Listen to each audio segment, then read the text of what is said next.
Good morning. My name is Terry, and I am here today with the next installment of Oddities, Authors, and Stories. We air this the first Wednesday of every month.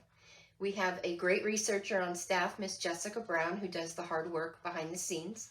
And we want to remind everybody that the views that are expressed in this program do not represent the views of the staff or the library itself. So today we're going to be visiting about Stephen King and his co-authors. And next month, we're going to visit about Stephen King and his accident. So today, the co-authors that Stephen King is referring to is his addiction to drugs. Best-selling author Stephen King has made his mark in multiple genres, from horror to fantasy and even some prison dramas. He has won 10 Bram Stoker Awards, 2 Edgar Awards, 1 Hugo Award, all throughout his nearly 50 years of writing career. His countless hit-or-miss movie, TV adaptations of his stories and exploits into his bizarre imagination are known by most of his fans that he refers to as constant readers, though some are not privy to what he called his co-authors, otherwise known as drugs.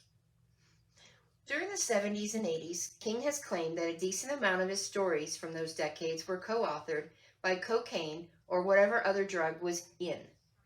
King started drinking by the time he was 18, and he attributed that to his father abandoning his family when he was just 2, along with the traumatic moment in his life where his friend was killed by a train. His consumption worsened after his mother died, shortly after the debut novel Carrie was published in 1974. As his name became more well-known, he started abusing more addictive drugs.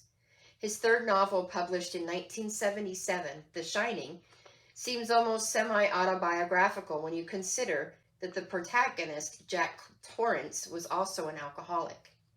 At the time, King was trying to get off the drugs, but would relapse shortly after publication. And the way King writes about Torrance's struggles with sobriety, as well as the unknown impulse to harm his psychic son Danny, seems more eerie than the ghost haunting the Overlook Hotel. By the mid-80s, King, already an alcoholic and smoking at least 2 packs of cigarettes a day, would use cocaine during his writing sessions, and they would go late into the night. It was said he could put cotton swabs up, or did put cotton swabs up his nose to control the bleeding as he was typing. There were times when King wouldn't sleep at all from the excess cocaine consumption.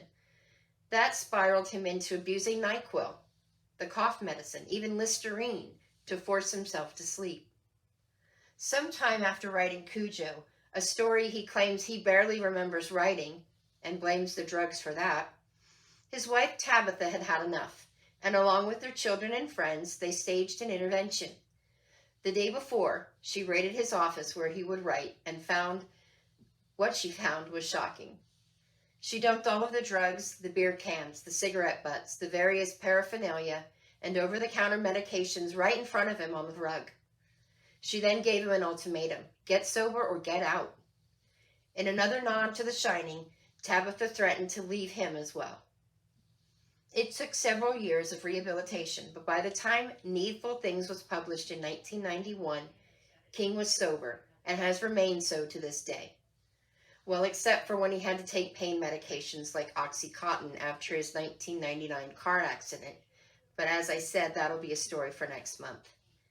King is grateful to be sober and has said, "When I gave up dope and alcohol, my immediate feeling was, I've saved my life, but there'll be a price because I'll have nothing that buzzes me anymore.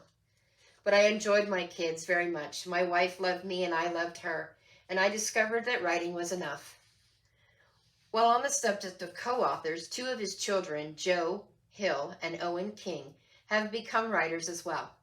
Stephen helped Owen write his 2017 debut novel, Sleeping Beauties, about a mysterious occurrence that causes women to mysteriously fall asleep and be put into cocoons.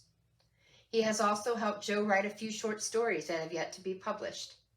King has also collaborated with writers like Peter Straub and Richard Chismar on stories such as The Talisman, its sequel Black House, and Gwendy's Button Box trilogy. But probably Stephen's most important co-author in his life has been his wife. Tabby has always been his sounding board and helps him out at times when he gets that accursed writer's block. especially in those critical years when he was sobering up and on the verge of relapse. In fact, it was she who dug the first few pages of Carrie out of the trash when he thought it was unsalvageable all those years ago. Had she not done that, it is very possible King would not be the best-selling author that we know and love today. Thank you so much for tuning in. Again, next month we'll have some more information on Stephen King and what a life he's had. Thanks for tuning in. We hope you have a wonderful month. We'll see you at the first Wednesday of next month. Bye-bye.